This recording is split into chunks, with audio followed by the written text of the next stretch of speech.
अल्हम्दुलिल्लाह वस्सलातु वस्सलाम अला रसूलिल्लाह व अला आलिहि व सहबिहि अजमईन अम्मा बाद अऊज़ु बिल्लाहि मिनश शैतानिर रजीम बिस्मिल्लाहिर रहमानिर रहीम उदु इला सबीली रब्बिका बिल हिकमा वल मौइज़तिल हसना वजादिल बिल्लती अहसन रब्बि इश्रह ली सदरी व यस्सिर ली अमरी वहलुल उक़दतम मिन लिसानी यफ़क़हू क़ौली।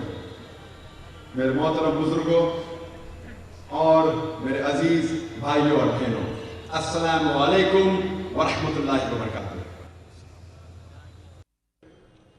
जो गैर मुसलमानों के दिमाग में आती है वो है कि ये मज़हब, ये दीन जो इस्लाम का है, तलवार के नोक के ऊपर फैला। ये इस्लाम मज़हब तलवार के जोर के ऊपर सारी दुनिया में फैला। इसका जवाब एक मुहर्रिक, एक हिस्टोरियन जिसका नाम है डिलेसी ओलेरी, वो लिखते हैं एक किताब में इस्लाम एट द क्रॉस रोड, सफ़ा नंबर 8 पे वो लिखते हैं, history makes it clear that the legend of fanatical Muslims sweeping across the world, forcing Islam at the point of the sword, is the most fantastic myth that the historians have ever repeated. डिलेसी ओलेरी लिखते हैं कि तारीख गवाह है, तारीख से हमें पता लगता है कि ये अफवाह कि मुसलमान तलवार के नोक के ऊपर इस्लाम को फैलाई है, ये सबसे बेहुदा अफवाह है जो मुहर्रिक ने बार बार दोहराई है। एक गैर मुस्लिम मुहर्रिक लिखता है कि यह सबसे बेहुदा अफवाह है कि मुसलमान ने तलवार के बल के ऊपर अपना दीन फैलाया, जो मुहर्रिक बार बार दोहरा रहे हैं।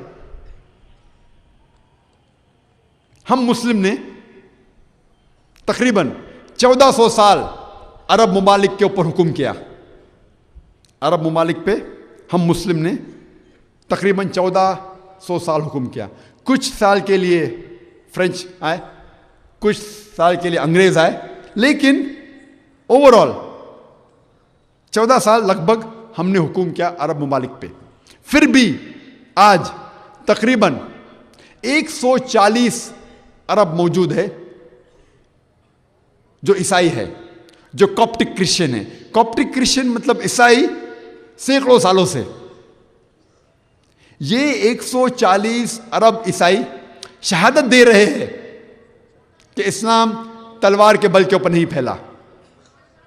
इस मुल्क हिंदुस्तान पे हम मुसलमानों ने तकरीबन 1000 साल हुक्म किए। हम मुसलमानों ने इस देश हिंदुस्तान पे तकरीबन 1000 साल हुक्म किया हमने।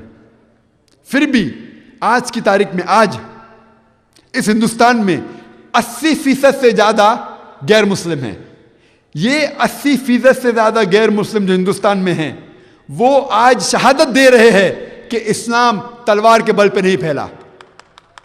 हम चाहते, अगर हम मुसलमान चाहते तो हर एक गैर मुसलमान को तलवार के बल के ऊपर इस्लाम कबूल करने पे मजबूर कर सकते थे। हमने नहीं किया। आज के 80% से ज्यादा गैर मुस्लिम शहादत दे रहे हैं कि इस्लाम तलवार के बल के ऊपर नहीं फैला। हमारे पास ताकत थी, हम चाहते तो हर गैर मुस्लिम को इस्लाम कबूल करने पे मजबूर कर सकते थे, लेकिन हमने नहीं किया क्योंकि इस्लाम इसकी इजाजत ही नहीं देता। अल्लाह ताला फरमाते सूरह बकरा में सूरह नंबर 2 आयत नंबर 256 में, ला इकराह फिद्दीन, इस्लाम में जबरदस्ती नहीं है। इस्लाम के दीन में जबरदस्ती नहीं है। हक की बात आप पेश करो, हक कबूल करते अच्छी बात है, नहीं करते छोड़ दो, किसी पे जबरदस्ती नहीं कर सकते। इंडोनेशिया सारी दुनिया में मुल्क है, वाहिद मुल्क है जिसमें सबसे ज्यादा मुसलमान हैं। हिंदुस्तान से भी ज्यादा मुसलमान इंडोनेशिया में हैं। कौन सी इस्लामिक आर्मी, इस्लामिक फौज इंडोनेशिया गई थी? कौन सी इस्लामिक फौज मलेशिया गई थी जहां 50% से ज्यादा मुसलमान हैं? कौन सी इस्लामिक फौज ईस्ट कोस्ट ऑफ अफ्रीका गई थी जहां इतने मुस्लिम हैं? वहां तो इस्लाम ताजिर के जरिए फैला, कोई इस्लामिक फौज नहीं गई थी वहां। यह सबूत है कि इस्लाम, अल्हम्दुलिल्लाह, इस्लाम तलवार के जोर पे नहीं फैला। अल्लाह ताला फरमाते सूरह नहल में, सूरह नंबर 16 आयत नंबर 125, उदु इला सबील रब्बिका बिल हिकमा वल मौइज़तिल हसना वजादिल बिल्लती हसन। सारे लोग को बुलाओ अल्लाह ताला की तरफ हिकमत के साथ और हुस्नत के साथ, और उनसे बहस करो अच्छे तरीकों के साथ। ये तलवार जो गैर मुसलमानों के दिल को चीर रही है वो है हिकमत की तलवार। आज का सर्वे कहता है, एक तहकीक की गई थी जो रीडर डाइजेस्ट अलमैनिक बुक में उसके बारे में कहा गया था, जो प्लेन ट्रुथ मैगजीन के अंदर भी उसको रिपीट किया गया था। एक तहकीक की गई थी कि 50 साल के दरमियान 1934 से 1984, इस 50 साल के दरमियान कौन सा मजहब सबसे ज्यादा फैला, कौन से मजहब में सबसे ज्यादा लोग उस मजहब के अंदर कबूल किए, उस मजहब की तादाद बढ़ी। इस तहकीक में जो गैर मुस्लिम ने तहकीक किए थे, इस तहकीक में सबसे नंबर 1 मजहब जो ज्यादा फैला वो था इस्लाम, ईसाइयत। इस्लाम फैला 235%, 50 साल में 235% इस्लाम की बढ़ाई हुई। ईसाइयत सिर्फ 47%, 50% से कम। मैं ये पूछना चाहता हूं, इस 50 साल के दरमियान सन 1934 और 1984 के बीच में, मैं ये पूछना चाहता हूं, कौन सी जंग मुसलमानों ने लड़ी जो गैर मुस्लिम ने इस्लाम कबूल किए? कौन सी जंग? आज के स्टैटिस्टिक्स के हिसाब से सबसे ज्यादा फैलने वाला मजहब अमेरिका में, यूएसए में, वो है इस्लाम। सबसे ज्यादा फैलने वाला मजहब यूरोप में, वो है इस्लाम। मैं ये पूछना चाहता हूं कि अमेरिका में कौन सा मुस्लिम तलवार के बल के ऊपर अमेरिकन लोग को इस्लाम कबूल करने पे मजबूर कर रहा है? कौन यूरोप के अंदर यूरोपियन लोग को तलवार के बल के ऊपर इस्लाम कबूल करने पे मजबूर कर रहा है? और जो ये मीडिया कहती है कि इस्लाम में ख़वातीन के हुकूक ही नहीं हैं, जो इल्ज़ाम लगाती है, शायद वो नहीं जानती कि जो गैर मुस्लिम, चाहे वो अमेरिका में हो या यूरोप में हो, जो इस्लाम कबूल कर रहे हैं, इसमें से 2/3, 65% से ज़्यादा ख़वातीन हैं। अगर इस्लाम ख़वातीन को हुकूक नहीं देता तो ये अमेरिकन और यूरोपियन ख़वातीन इस्लाम क्यों कबूल कर रहे हैं? इससे ये पता लगता है कि ये अमेरिकन और यूरोपियन ख़वातीन अपने माशरे से तंग आ गई है। उनके मुश्किलात का हल सिर्फ इस्लाम मजहब में है, इसीलिए ये ख़वातीन इस्लाम कबूल कर रहे हैं। मैं पूछना चाहता हूं, आज की तारीख में कौन ये गैर मुसलमानों को मजबूर कर रहा है तलवार के जोर के ऊपर इस्लाम कबूल करने पे? अल्लाह ताला फरमाते हैं कुरान मजीद में कम से कम 3 जगह, सूरह तौबा में सूरह नंबर 9 आयत नंबर 33, और सूरह सफ सूरह नंबर 61 आयत नंबर 9 में, हुवल्लज़ी अरसल रसूलहु बिल हुदा वद्दीनिल हक़ लियुज़हिरहु अलद्दीन कुल्लिहि वलौ करिहल मुश्रिकून। अल्लाह सुब्हानहु व तआला ने अपने पैगंबर को भेजा, मोहम्मद सल्लल्लाहु अलैहि वसल्लम को, दीनुल हक़ के साथ, हक़ के दीन के साथ। हुवल्लज़ी अरसल रसूलहु बिल हुदा वद्दीनिल हक़ लियुज़हिरहु अलद्दीन कुल्लिहि, ताकि वो सारे दीनों पे गालिब हो, चाहे वो ईसाई हो, हिंदुइज्म हो, जैनिज्म हो, जुडाइज्म हो, सेकुलरिज्म हो, एथियज्म हो, मॉडर्निज्म हो। इस्लाम, अल्लाह ताला फरमाते, वो सारे मज़ाहिब पे, सारे दीनों पे गालिब होगा। वलो करिहल मुश्रिकून, कितना भी मुश्रिक लोग चाहेंगे तो भी ये गालिब होगा। अल्लाह ताला फिर से फरमाते सूरह फतह में, सूरा नंबर 48 आयत नंबर 28 में, हुवल्लज़ी अरसल रसूलहु बिलहुदा वद्दीनिल हक़ लियुज़हिरहु अला दीनि कुल्लिहि वकफ़ा बिल्लाहि शहीदा, कि अल्लाह सुब्हानहु व तआला ने अपने पैगंबर अपने रसूल मोहम्मद सल्लल्लाहु अलैहि वसल्लम को भेजा दीनुल हक़ के साथ, ताकि वो सारे मज़ाहिब सारे दीनों पे गालिब होंगे, चाहे वो क्रिश्चियनिज्म हो, हिंदुइज्म हो, जुडाइज्म हो, एथियज्म हो, मॉडर्निज्म हो, सेक्युलरिज्म हो, इस्लाम सारे दीनों पे गालिब होगा। वकफ़ा बिल्लाहि शहीदा, और अल्लाह शहादत के लिए काफ़ी है। और इसका जवाब कि इस्लाम दीन तलवार के नोक के ऊपर फैला, इसका जवाब मुख्तसर से एक शख्स डॉक्टर एडम पियर्सन ने दिया। डॉक्टर एडम पियर्सन कहते हैं अंग्रेजी में, people worry that one day nuclear weaponry will fall in the hands of the Arabs. They fail to realize that the Islamic bomb has already been dropped. It fell the day Prophet Muhammad, peace be upon him, was born. Doctor Adam Pearson लिखते हैं कि वो लोग जिसे डर है कि एक दिन न्यूक्लियर बॉम्ब अरबों के हाथों में लग जाएगा, वो लोग जिसे डर है कि एक दिन न्यूक्लियर बॉम्ब अरबों के हाथ में आएगा, शायद वो ये नहीं जानते कि इस्लामिक बॉम्ब गिर चुका है। वो उस दिन गिरा जिस दिन मोहम्मद सल्लल्लाहु अलैहि वसल्लम पैदा हुए।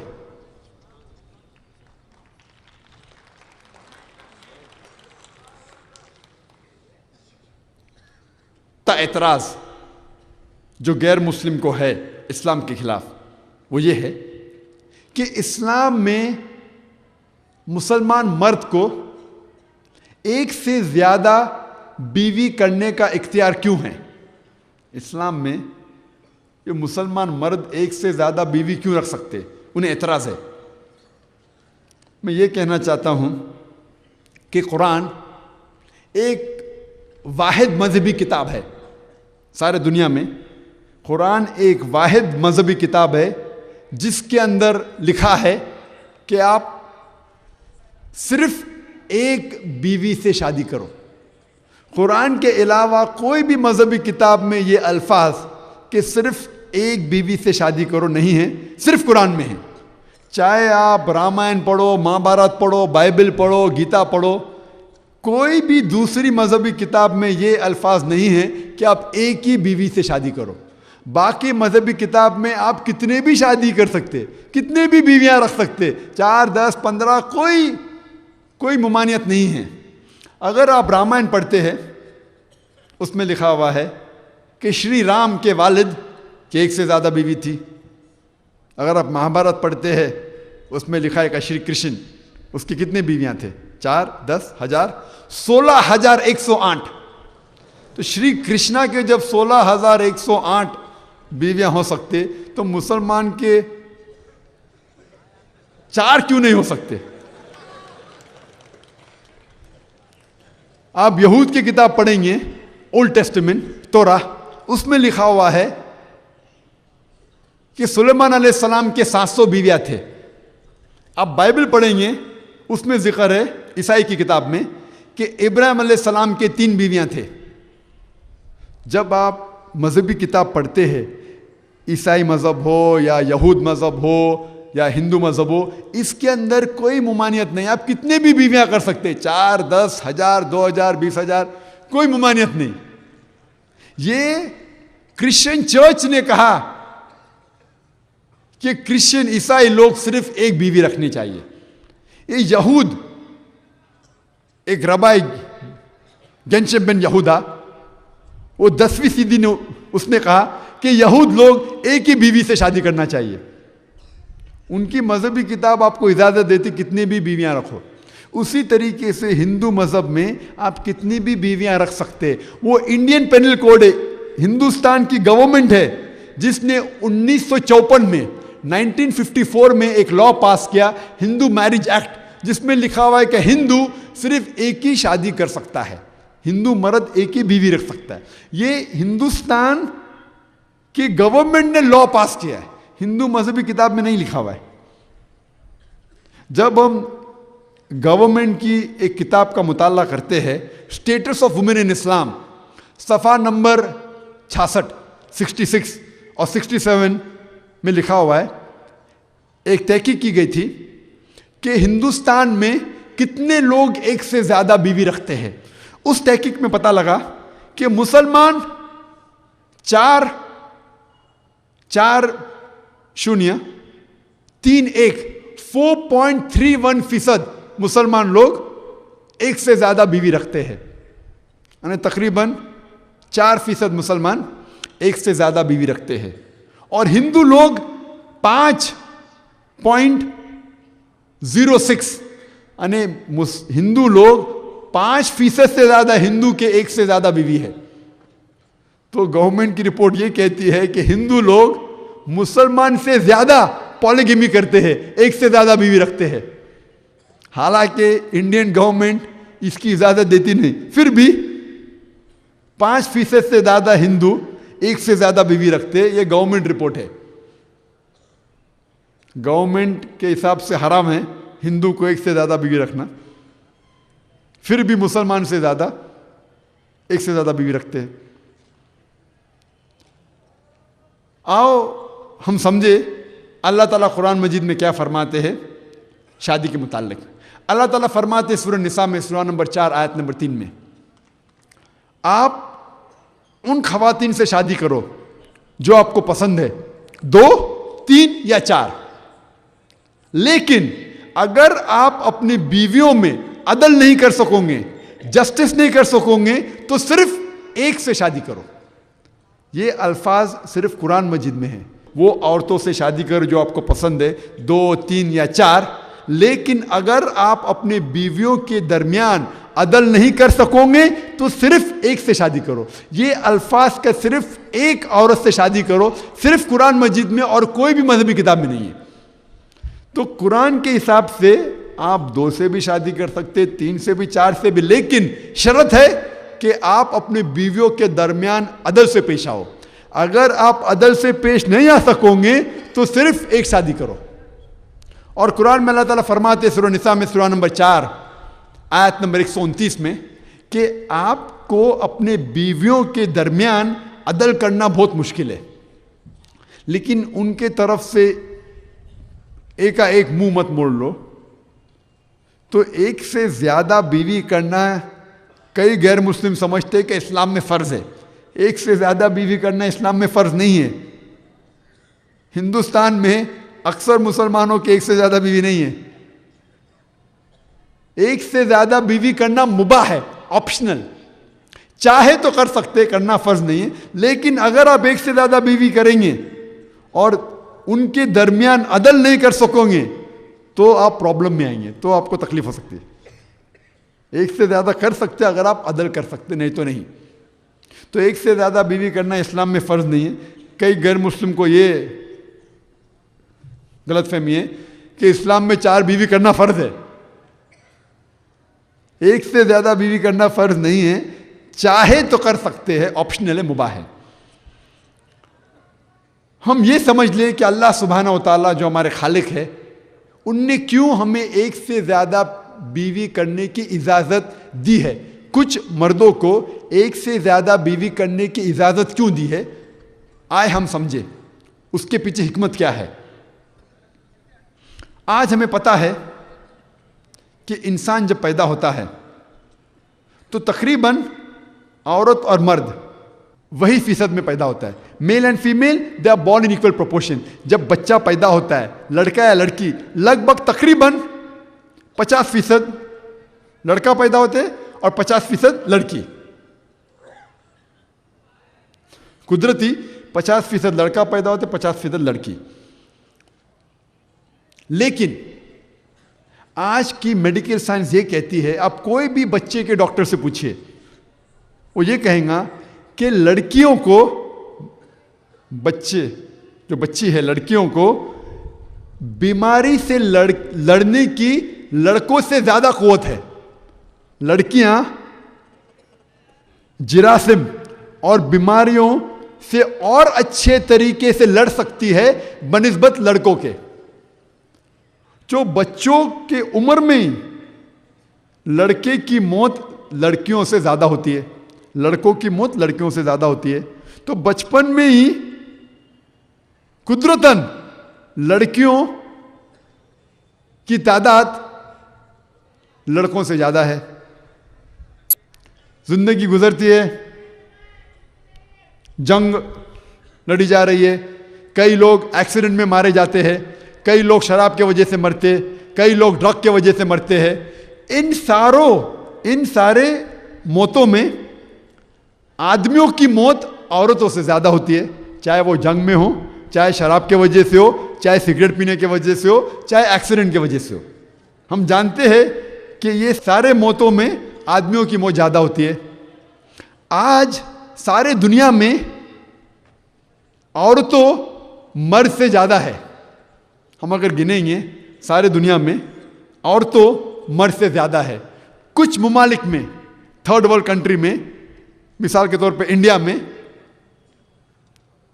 इंडिया एक चंद मुल्कों में, इंडिया के अलावा औरतों की तादाद मर्दों से कम है। इसकी वजह है हिंदुस्तान में आज की रिपोर्ट यह कहती है कि हर रोज हिंदुस्तान में तकरीबन 3000 से ज्यादा औरतें जो पेट से है, जब उन्हें यह पता लगता है कि मेरे पेट में जो बच्चा है वो लड़की है, उस बच्चे को गिरा डालती है। यानी हर साल 10 लाख से ज्यादा मां, हर साल जब उन्हें पता चलता है कि अपने पेट में जो बच्चा है वो लड़की है, वो बच्चे को गिरा डालती है। तमिलनाडु गवर्नमेंट हॉस्पिटल रिपोर्ट के हिसाब से 10 लड़कियां जब पैदा होती है तमिलनाडु गवर्नमेंट हॉस्पिटल में, 4 का कत्ल किया जाता है। ये भयानक हत्या अगर हिंदुस्तान में बंद हो जाएंगी, लड़कियों को पेट से गिराना और लड़कियों को जिंदा मारना, तो इंशाअल्लाह चंद सालों में ही हिंदुस्तान में भी औरतों की तादाद आदमियों से ज्यादा होंगी। आज सर्वे ये कहती है, तहकीक ये कहती है कि न्यूयॉर्क में, सिर्फ न्यूयॉर्क शहर के अंदर 10 लाख से ज्यादा औरतें मर्द से ज्यादा है। सिर्फ यूएसए में, अमेरिका में 78 लाख, तकरीबन 1.25 करोड़ औरतें मर्द से ज्यादा है। सिर्फ यूके में, सिर्फ ब्रिटेन में तकरीबन 40 लाख औरतें मर्द से ज्यादा है। सिर्फ जर्मनी में 50 लाख औरतें मर्द से ज्यादा है। सिर्फ रशिया में, सिर्फ रूस में 90 लाख औरतें मर्द से ज्यादा है। और खुदाई अल्लाह सुब्हाना व तआला ही सिर्फ जानते होंगे सारे दुनिया में कितने करोड़ों औरतें मर्द से ज्यादा है।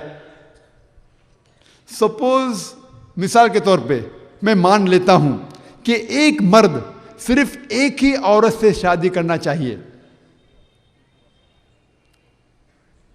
और अमेरिका में सपोज हर मर्द एक औरत से शादी करता है, फिर भी 7.8 मिलियन, 78 लाख, 1.25 करोड़ से ज्यादा औरतें की शादी नहीं होंगी।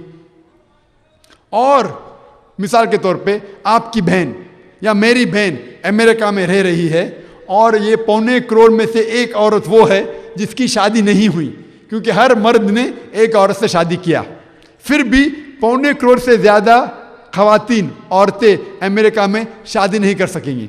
अगर उनमें से आपकी एक बहन है या मेरी एक बहन है, उसके लिए क्या चारा है, क्या रास्ता है? सिर्फ 2 रास्ते हैं।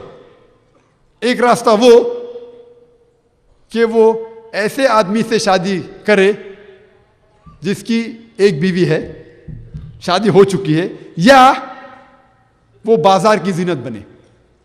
2 ही रास्ते हैं। लोग कहेंगे जाकिर इतने सख्त अल्फाज, बाजार की जीनत, इससे ज्यादा अच्छे अल्फाज मेरे दिमाग में नहीं आते। वो चाहे तो ऐसे मर्द से शादी करे जिसकी बीवी है, या वो पब्लिक प्रॉपर्टी बने, बाजार की जीनत। तीसरा कोई रास्ता ही नहीं है। और कोई भी अच्छी खातून, अच्छी औरत वो पसंद करेंगी, पहला ऑप्शन वो पसंद करेंगी क्या, ऐसे मर्द से शादी करे जिसकी बीवी है, ना कि वो बाजार की जीनत बने।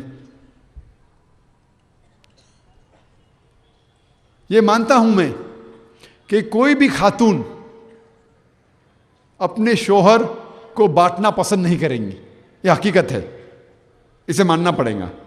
लेकिन इस्लामिक शरीयत में एक उसूल है कि छोटा नुकसान उठाओ बड़े नुकसान को बचाने के लिए। इस्लाम इजाज़त देता है आपको छोटा नुकसान उठाने के लिए, बड़े नुकसान से बचने के लिए। ये इस्लामिक शरिया है। तो जो अच्छी मुसलमान है, अच्छी मुसलमान खातून है, वो जब जानती है दुनिया का नज़ारा कि कई औरतें बाजार की जीनत बन जाएंगी, उसे ये ज़रा भी अफसोस नहीं होगा अपने शोहर को बांटने के लिए। अगर वो अपने शोहर को बांटती है तो वो ये जानती है कि वो एक बहन को बाजार की जीनत बनने से रोक रही है। तो एक अच्छी मुसलमान खातून छोटा नुकसान उठाएंगी, अपने शोहर को बांटने के लिए मान जाएंगी, क्योंकि वो एक अच्छी बहन को बाजार की जीनत बनने से बचा रही है। तो इसे कहते हैं इस्लामिक शरीयत का उसूल कि छोटा नुकसान उठा सकते हैं बड़े नुकसान को बचाने के लिए। अमेरिका के अंदर आज की तहकीक ये कहती है कि आम तौर पे एक अमेरिकन मर्द लगभग 8 औरतों के साथ सोता है शादी करने के पहले। 8 अलहदा औरतों के साथ सोता है शादी करने के पहले। शादी करने के बाद कितने के साथ सोता है वो लिखा नहीं गया है, लेकिन शादी करने के पहले तकरीबन 8 के साथ, कोई 2 के साथ सोता है, कोई 10 के साथ, कोई 20 के साथ। अमेरिका में मिस्ट्रेसेस रखेल रखना जायज है, एक से ज्यादा बीवी करना इजाजत नहीं है, वो उनके हलक में से हजम नहीं होता है। रखेल आप कितनी भी रखो, 10, 15, 20, अमेरिका को कोई एतराज नहीं। लेकिन एक से ज्यादा बीवी शादी करने के बाद लीगली अमेरिका को ये हजम नहीं होता। जब भी एक औरत बाजार की जीनत बनती है, इंग्लिश में कहते हैं मिस्ट्रेस, उर्दू में कहते हैं रखेल, जो अच्छा लफ्ज़ नहीं है, लेकिन मेरी उर्दू कमज़ोर है, इससे अच्छा लफ्ज़ मुझे दिमाग में आता ही नहीं। जब एक औरत जब रखेल बनती है, उसके पास कोई इज्जत नहीं, कोई ऑनर नहीं, कोई हुकूक नहीं, वो बेइज्जत होती है। इस्लाम में जब एक खातून एक मर्द के साथ शादी करती है जिसकी बीवी है, वो दूसरी बीवी बनती है, तब भी उसको हक मिलता है, उसके हुकूक है, उसकी इज्जत है, उसके ऑनर है, माशरे में इज्जत है। तो इससे यह साबित होता है कि जो इस्लाम, जो इस दुनिया के मसाइल है, इस्लाम के पास उस मसाइल का हल है। लेकिन ये जो हल है, ये हल बाकी गैर मुस्लिम लोग को हजम नहीं होता है। एतजाद जो लोगों को है, जो गलत फहमी है, वो है कि इस्लाम में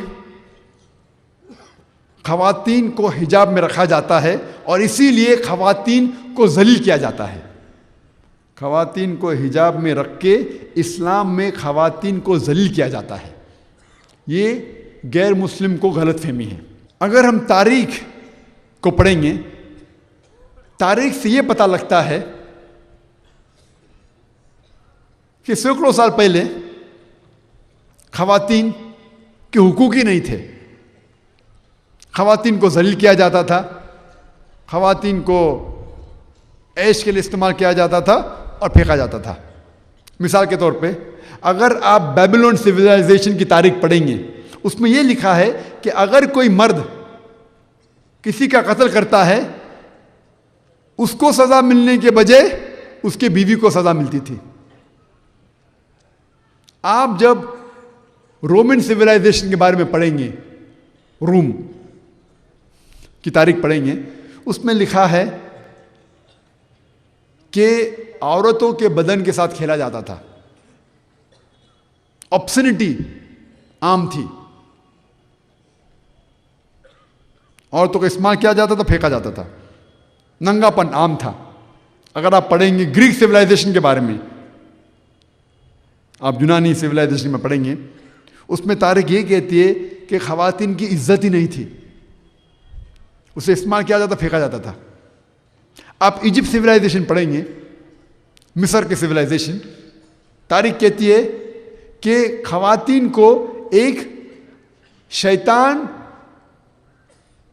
का खिलौना कहा जाता था, एक शैतान का हथियार। और अरब ममालिक में कुरान नाज़िल होने के पहले अक्सर जब लड़की पैदा होती थी उसे जिंदा दफनाया गया जाता था। अल्हम्दुलिल्लाह सुम्मा अल्हम्दुलिल्लाह, कुरान नाज़िल होने के बाद ये गलत काम अरब ममालिक में बंद हो गया। अफसोस की बात है कि अपने हिंदुस्तान में आज भी ये जारी है। इस्लाम ने अल्हम्दुलिल्लाह सुम्मा अल्हम्दुलिल्लाह खवातीन को अपने हुकूक दिए, और मैंने तकरीर की है इस्लाम में खवातीन के हुकूक, तो तफसील के साथ मैंने ये अपनी तकरीर में कहा है कि अल्हम्दुलिल्लाह सुम्मा अल्हम्दुलिल्लाह इस्लाम मज़हब में जितनी हुकूक खवातीन को दी गई कोई भी मज़हब में नहीं है। आप वो तकरीर को देख सकते। पतले कपड़े ना पहने जिसके ज़रिए आप कपड़े के आर पार देख सकते हो। ऐसे भड़कीले कपड़े मत पहनो जिससे ऑपोजिट जिन्स, दूसरे जिन्स उससे मुतासिर हो। दूसरे जिन्स के कपड़े मत पहनो। आदमी को औरत के कपड़े नहीं पहनना चाहिए, औरतों को आदमी के कपड़े नहीं पहनना चाहिए। ऐसे कपड़े मत पहनो जो गैर मुस्लिम के निशानी हैं, मिसाल के तौर पे क्रॉस, सलीब ईसाई की निशानी है, या ओम हिंदू की निशानी है। ऐसे निशानी मत पहनो जो गैर मुसलमान मजहब की निशानी है। ये मुख्तसर से नुक्ते हैं हिजाब के लिए। अल्लाह ताला फरमाते सूरह अहज़ाब में सूरा नंबर 33 आयत नंबर 59 में,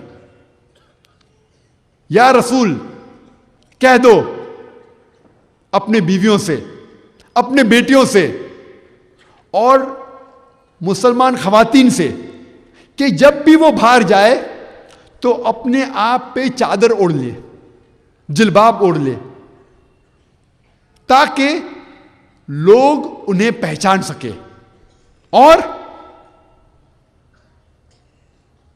वो उनसे कोई बदतमीजी ना करे, so that people will recognise them and they shall not B molested. कोई उनसे बदतमीजी ना करे।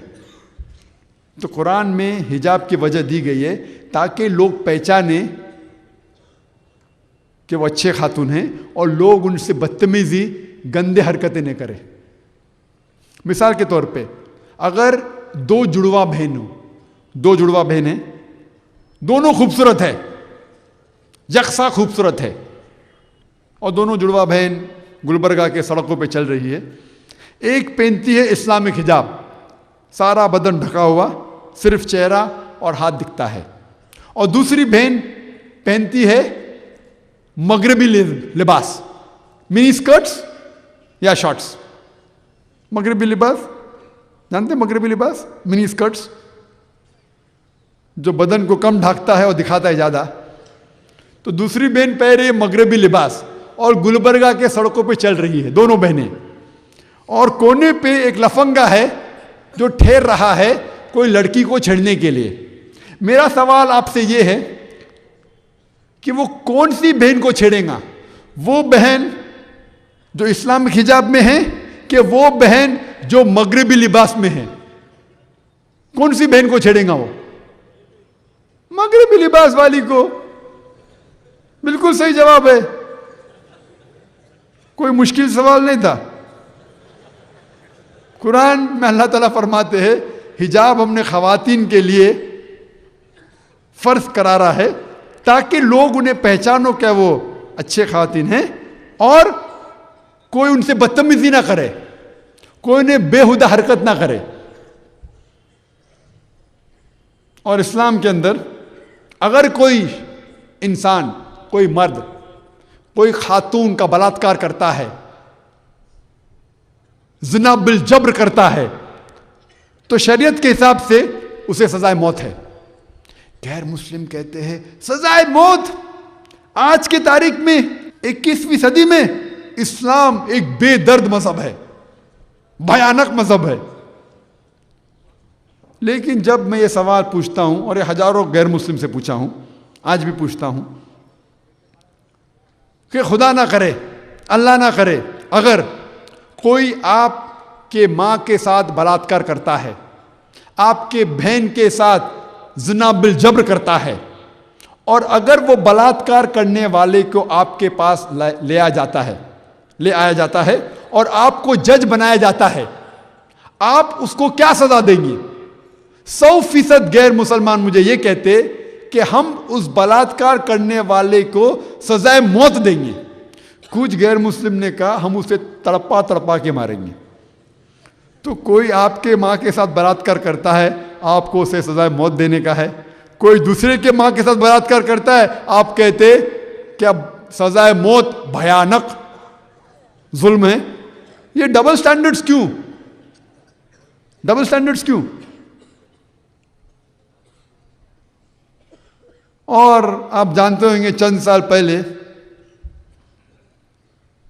1999 में तकरीबन, जब बीजेपी गवर्नमेंट रूल कर रही थी, तो एल.के. आडवाणी साहब होम मिनिस्टर थे। एल.के. आडवाणी ने एक सजेशन दिया था कि बलात्कार करने वाले को सजाए मौत होना चाहिए। उनने कहा था पार्लियामेंट में। मैं अल्हम्दुलिल्लाह सुम्मा अल्हम्दुलिल्लाह एल.के. आडवाणी साहब के मशवरों को तस्लीम करता हूं, अल्हम्दुलिल्लाह।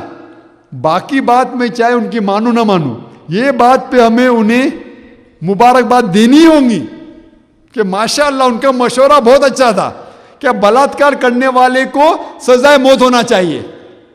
हो सकता है कि अगला होम मिनिस्टर कहेगा कि हर खवातीन को हिंदुस्तान में हिजाब करना चाहिए, हो सकता है।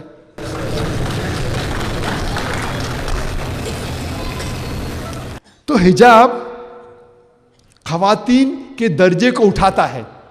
आज सारे दुनिया में लोग ये कहते हैं कि अमेरिका सबसे बेहतरीन मुल्क है, most advance country in the world. आप जानते हैं कि अमेरिका में FBI स्टैटिस्टिक्स के हिसाब से, FBI federal bureau of investigation America की एक एजेंसी है, उसके तहकीक के हिसाब से 1990 में हर रोज 1756 बलात्कार हो चुके हैं अमेरिका में। हर रोज 1756। आप जब 1996 के स्टैटिस्टिक्स पढ़ेंगे यूएस डिपार्टमेंट ऑफ जस्टिस के हिसाब से, वो कहते हैं कि 1996 में हर रोज तकरीबन 2713 बलात्कार हो चुके हैं अमेरिका में। 1990 में 1756, 1996 में 2713। अमेरिकन लोग और माशाअल्लाह बोल्ड हो गए और उनके अंदर और मर्दानगी आए लगता है। 1990 में 1756, 1996 में 2713। यानी हर 32 सेकंड में एक बलात्कार होता है अमेरिका में, हर 32 सेकंड में। हम तकरीबन 2 घंटे से इस मैदान में हैं। 2 घंटे से हम इस मैदान में हैं। तकरीबन 200 बलात्कार अमेरिका में हो चुके होंगे। जब से हम इस मैदान में बैठे हुए हैं 200 बलात्कार अमेरिका में हो भी चुके होंगे। मैं ये पूछना चाहता हूं, आसान सवाल, अगर हम अमेरिका में, यूएसए में इस्लामिक शरीयत लागू करें कि कोई भी मर्द कोई खातून को देखता है, गलत ख्यालात आते हैं, फौरन नजर नीचे करो। उसके बाद हर खातून इस्लामिक हिजाब में आए, सारा बदन ढका हुआ, सिर्फ जो दिख सकता है वो चेहरा और हाथ हथेली तक के। उसके बाद कोई भी मर्द अगर बलात्कार करता है, जिना बिल जब्र करता है, सजाए मौत। मैं ये पूछना चाहता हूं, क्या बलात्कार की तादाद अमेरिका में बढ़ेंगी, वही रहेंगी या नीचे घटेंगी? घटेंगी। आसान सवाल है, आसान जवाब है, दिमाग को ज्यादा जोर देने की जरूरत नहीं। बलात्कार की तादाद घटेंगी, आप शरीयत लागू करो, फौरन रिजल्ट। किधर भी लागू करो, चाहे अमेरिका में करो, इंडिया में करो, सऊदी में करो, जहां भी आप शरीयत लागू करेंगे, ये अल्लाह का निजाम है। अल्लाह हमारा खालिक है, वो जानता है अपने नफ्स को। आप शरीयत लागू करेंगे, फौरन आ रहे हैं। ये आजादी की नाम से खवातीन को बाजार में बेच रहे हैं।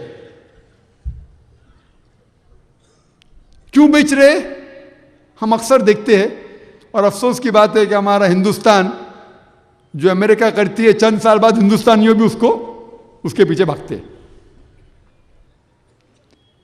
ये आजादी के नाम के ऊपर हमारे खवातीन को बेच रही है। आप देखेंगे एडवर्टीजमेंट, मीडिया एडवर्टीजमेंट होता है, आपने एडवर्टीजमेंट देखेंगे, आप जब मोटरसाइकिल की एडवर्टीजमेंट देखेंगे, अक्सर आप खवातीन को पाएंगे। अरे मोटरसाइकिल कितने खातून चलाते हैं? कितने? मोटरसाइकिल तो मर्द चलाते हैं ना। तो एडवर्टाइजमेंट के अंदर ये खवातीन क्या कर रही है? क्या कर रही है? और मुझे किसने कहा था, एक मशहूर एड थी BMW के बारे में, आपको शायद BMW पता नहीं। BMW एक कार है। आपने मर्सिडीज के बारे में तो सुना है, मर्सिडीज कार के बारे में सुना है? सुना है कि नहीं? हाँ सुना है ना, सबसे बेहतरीन कार लोग कहते हैं। आम इंसान के लिए मर्सिडीज का सबसे बेहतरीन, लेकिन नौजवानों के लिए एक कार का नाम है BMW, जो मर्सिडीज की टक्कर में बहुत तेज है, नौजवानों उसके पीछे भागते। तो एक BMW की एडवर्टीजमेंट मुझे किसने कहा था, बहुत मशहूर एडवर्टीजमेंट। वो BMW गाड़ी के आगे एक खातून खड़ी है बिकनी में, बिकनी मतलब चोली के अंदर खड़ी है बस, बाकी पूरा बदन दिख रहा है। उसके आगे लिखा हुआ है टेस्ट ड्राइव हर नाउ, आओ उसे चखो। किसको? लड़की को या गाड़ी को?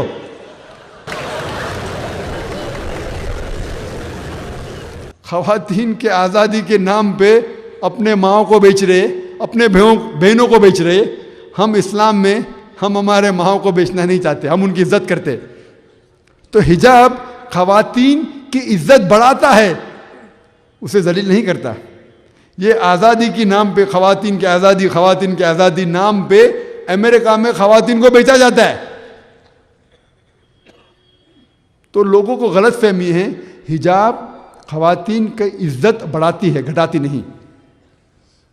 एतराज़ात जो गैर मुस्लिम को है इस्लाम के मुतालिक, वो है कि इस्लाम में मुसलमान को गोश्त खाने की इजाज़त क्यों है?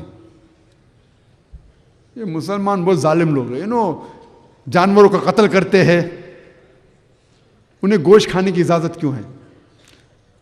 मैं ये कहना चाहता हूँ कि इस्लाम में मुसलमान को गोश्त खाना फ़र्ज़ नहीं है। एक मुसलमान बिना गोश्त खाए भी अच्छा मुसलमान रह सकता है, शुद्ध शाकाहारी होकर भी अच्छा मुसलमान हो सकता है, रह सकता है। गोश्त खाना फ़र्ज़ नहीं। लेकिन जब अल्लाह ताला फरमाते सूरह माइदा सूरह नंबर 5 आयत नंबर 1 में कि हमने आपको इजाज़त दी है कि वो जानवर जो 4 पाए जानवर है, हराम जानवर छोड़ के बाकी जानवर को आप खा सकते, तो क्यों नहीं खाना चाहिए हमें? अल्लाह ताला फरमाते सूरह नहल के अंदर भी, सूरह मोमिनीन में भी, सूरह नंबर 16 सूरह नंबर 23 आयत नंबर 21 में, क्या आप जो हलाल जानवर है उसे खा सकते? जब अल्लाह ताला इजाज़त देता है तो क्यों हमें नहीं खाना चाहिए? आज की साइंस ये कहती है कि गोश्त में ज़्यादा प्रोटीन्स है जो इंसान के लिए ज़रूरी है, जो आपको भाजी पाले में नहीं मिल सकते। गोश्त के अंदर ज़्यादा आयरन है जो इंपॉर्टेंट है। और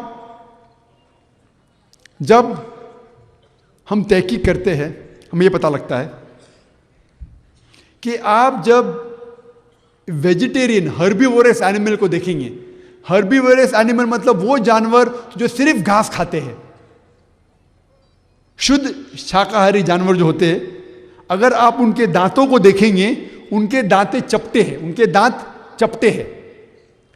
भेड़, बकरी, गाय, उनके दांत को देखो चपटे, सिर्फ घास खा सकते, गोश्त को खाते ही नहीं, उनके दांत चपटे हैं।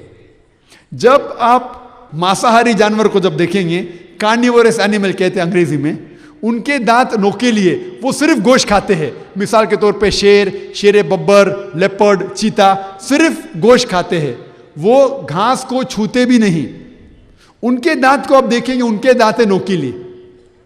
जब हम अपने दांत आईने में देखेंगे, इंसान अपने दांत आईने में देखेंगे, हमारे पास चपटे भी दांत है और नोकीले दांत भी है।